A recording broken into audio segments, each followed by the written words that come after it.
So we know that you work with a lot of minority students, many of whom may be first generation college students. So how have your personal experiences as a first generation college student affected the way that you approach working with your students? Yeah, it's definitely it's definitely a loaded question that I spend a lot of time thinking about. It's also the reason I got into this work was because I wanted to be a support for students like myself that I didn't necessarily have when I was navigating these processes.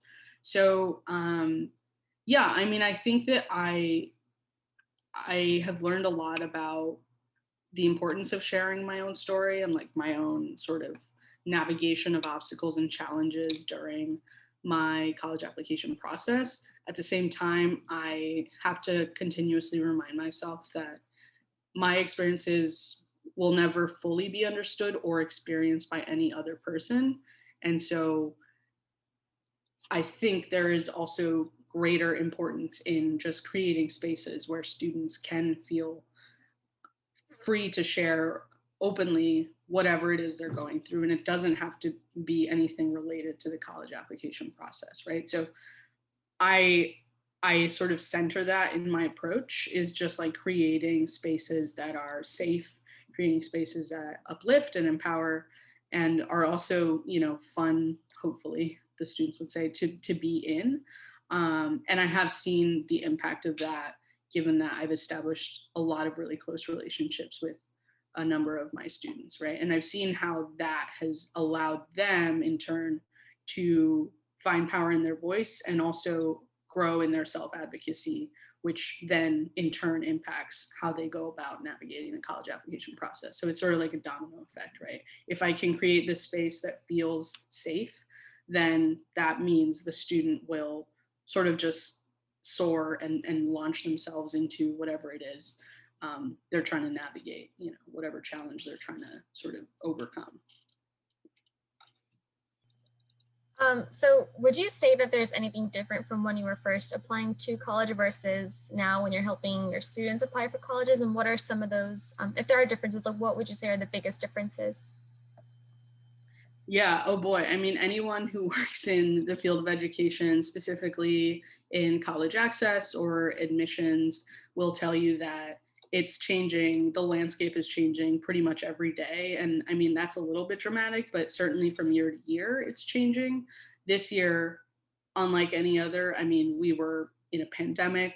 Not only are we navigating these processes, students are also navigating the trauma, for lack of a better word, um, that has been caused by the goings on of society, right? So that's sort of one thing that I've certainly had to sit with and reflect on this year. But in terms of logistically speaking, in terms of the application process itself, a lot of schools, because of the pandemic, have actually decided to change either temporarily or permanently their standardized testing policies. So um, I don't know if y'all both had to, submit test scores. I'm sure both of you would remember SAT or ACT. If I threw those out, yeah, you know what those are. I knew I knew the ACT quite well, and that was a big stressor during my junior and senior year, right? But this year, because COVID didn't allow many or all students to even access testing sites, school said, okay, we're going to do away with that for the year and then decide if we want to continue being test optional for, another year after that or just permanently. Um, so that I think has been one really positive thing that's come out of this really horrible situation that we've all been in, is that schools are really, I think, taking a bit more time to reflect on how their policies and admission requirements impact who is applying, right? Whether it's accessible or not to apply to all students, not just certain students. So I think testing has been the biggest change. And financial aid too. It's just been trickier to know which schools are, going to give more aid.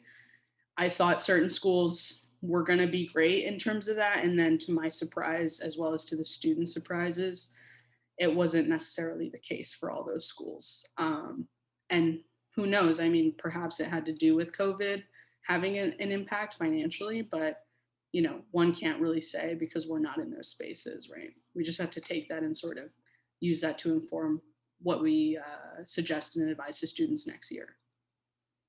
I'm definitely glad you brought up the kind of the reevaluation of colleges, of how they're kind of determining who's going to come in future classes. And it kind of transitions well into our last question, which is looking forward into the future. Do you anticipate any changing trends in how not only colleges, but students are approaching the college application process?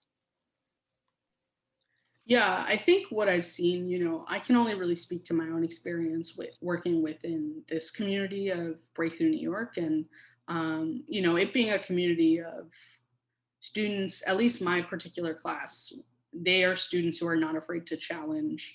They are students who are not afraid to, or who have grown in their confidence when it comes to asking questions. So I think that has probably been the case for a lot of other folks as well. I think COVID just sort of, I don't know, kind of hit us with reality, with the harsh realities of the world, pretty early on. And so it is my hope that students of future generations, my upcoming cohort, will continue to press and challenge institutions of higher education to just continue doing better and being more accessible and making their spaces more equitable. I think what I've seen with myself as well as my cohort of students is that we're sort of growing in our fearlessness to like really push those spaces, right? To make more room for us and people like us. So yeah, I think that's what I'll say about that. I could kind of go on and on about this. Yeah, and it is still kind of, I guess, of a developing current event too, and only time will really tell. I know that's kind of a loaded question to ask, but we do want to thank you, Fernie, for taking time out of your day to speak with us and share your insights with our empowered community. And to our audience, thank you so much for watching this episode, and we hope you have a great day. Thank you. Thank you both. Thank you.